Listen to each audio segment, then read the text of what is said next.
আল্লাহর নবীর একজন সাহাবী ছিলেন যার নাম ছিল আব্দুল্লাহ। ইসলাম ধর্ম গ্রহণ করার পূর্বে তার নাম ছিল আব্দুল উজ্জা। আল্লাহর নবীর কাছে কালিমা পড়ার পরে সে তার ঘর বাড়ি সবকিছু চাইরা নবীর কাছে আইসা সে ঘর বাড়ি বিসর্জন দিতে প্রস্তুত। এরপরে আল্লাহর নবীকে ছাড়তে তিনি প্রস্তুত হন নাই।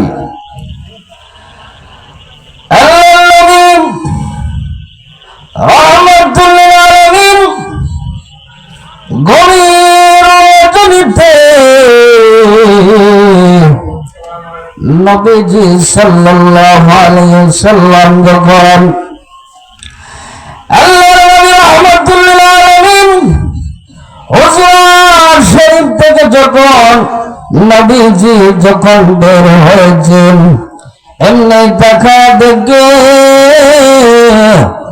অন্ধকারের মধ্যে আমার নবীকে দাঁড়াইয়া তিনি বারবার সালাম দিতেছে। সালাম দিয়ে বলতেছে আসসালাতু ওয়াসসালামু আলাইকা ইয়া রাসূলুল্লাহ ইয়া হাবিবাল্লাহ।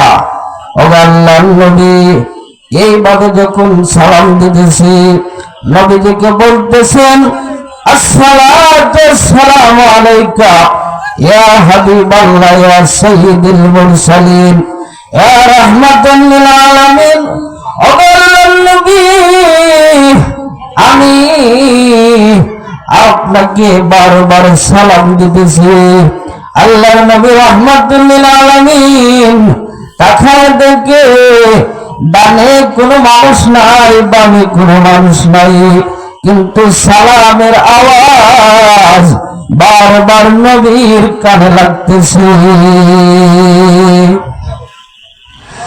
আল্লাহর নবী রাহমাতুল লিল আলামিন এমনি হঠাৎ করে তাকাইয়া নবীজি দেখতে পারলেন অন্ধকারের মধ্যে আল্লাহর নবীকে উলঙ্গ অবস্থায় তিনি বারবার সালাম দিতেছেন।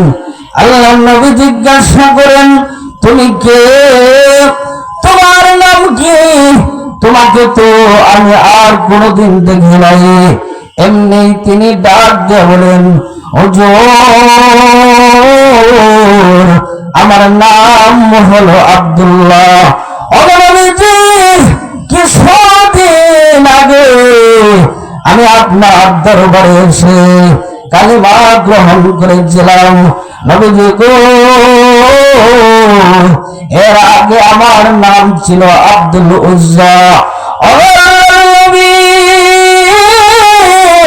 আমি আপনার দরবারে এসে আমি বাপ দাদার ধর্ম সবকিছু ছাইরা দিয়া আল্লাহর নবী গো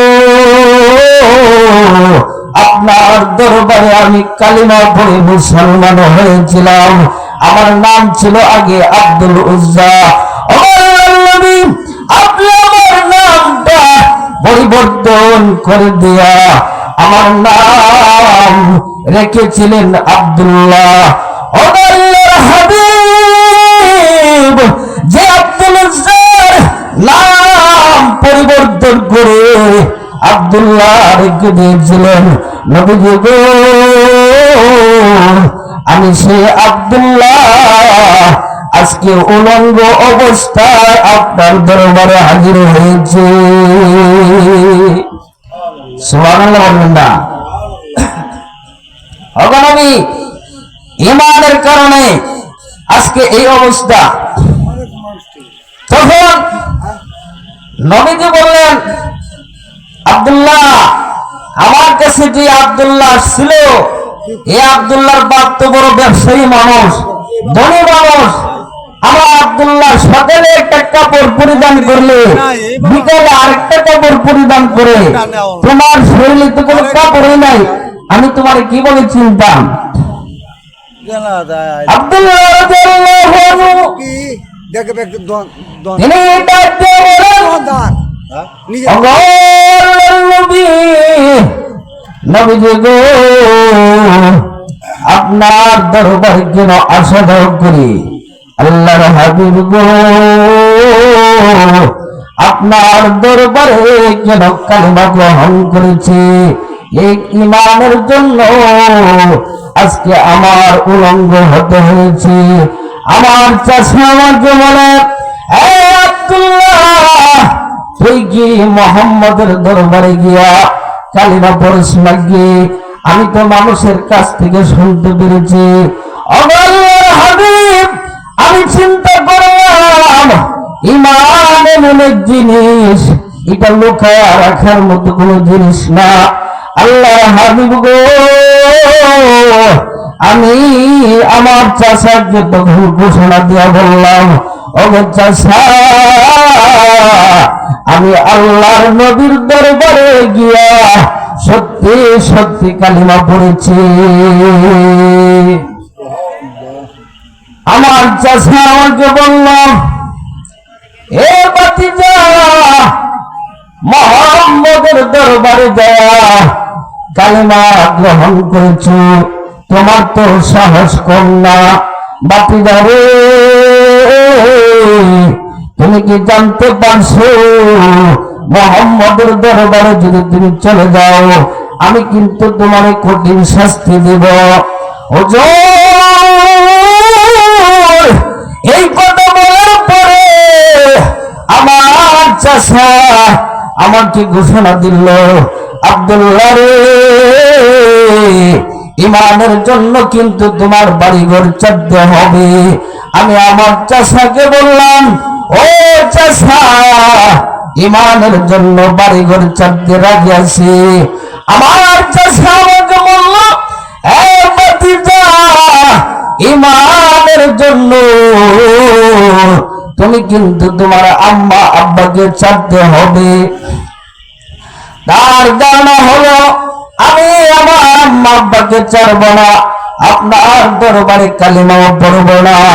আমি ডাক দিয়ে বললাম, চাচা গো, ঈমানের জন্য যদি আমার আম্মা আব্বাকে ছাড়তে হয়, আমি আম্মা আব্বাকে ছাড়তে প্রস্তুত আছি।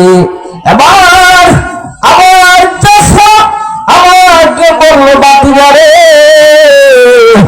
ঈমানের জন্য কিন্তু তুমি তোমার দেশ ছাড়তে হবে। আমি তখন ডাক দিয়ে বললাম, চাচা গো, ঈমানের জন্য শুধু দেশ নয়, ঈমানের জন্য শুধু মা বাবা নয়, ঈমানের জন্য শুধু বাড়ি ঘর ছাড়তে রাজি না, ঈমানের জন্য যদি সর্বহারা হতে হয়, ঈমানের জন্য সব কিছু ছাড়তে রাজি আছে। কিন্তু আল্লাহর নবীর দরবার একটা মুহূর্তের জন্য ছাড়তে রাজি হব না।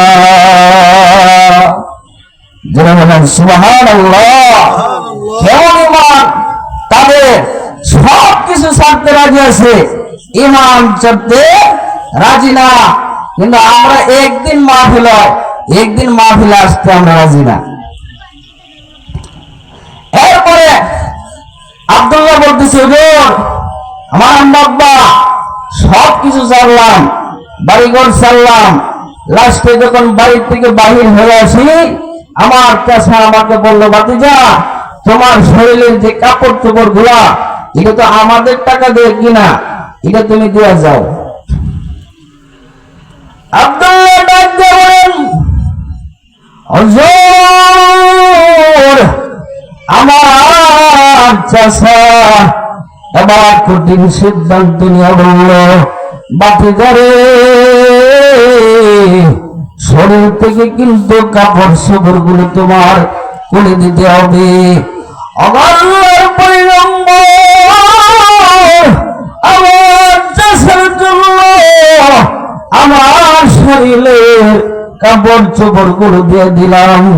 আমার চাচার উদ্দেশ্য হলো ভাতিজার শরমের কারণে, হয়তো লজ্জার কারণে সে ঈমান ছেড়ে দেবে। আল্লাহ হাবিব গো, আমি তখন আমার চাচাকে জানাই দিলাম, হে চাচা, ইমানের জন্য শুধু কাপড় চোপড় ছাড়তে রাজি নয়, ইমানের জন্য যদি আমি আব্দুল্লাহর জান যদি আল্লাহর রাস্তায় কুরবানি হয়, আমি আব্দুল্লাহর জান দিতে প্রস্তুত আছি। এক মুহূর্তের জন্য ইমান ছাড়তে আব্দুল্লাহ রাজি হবে না।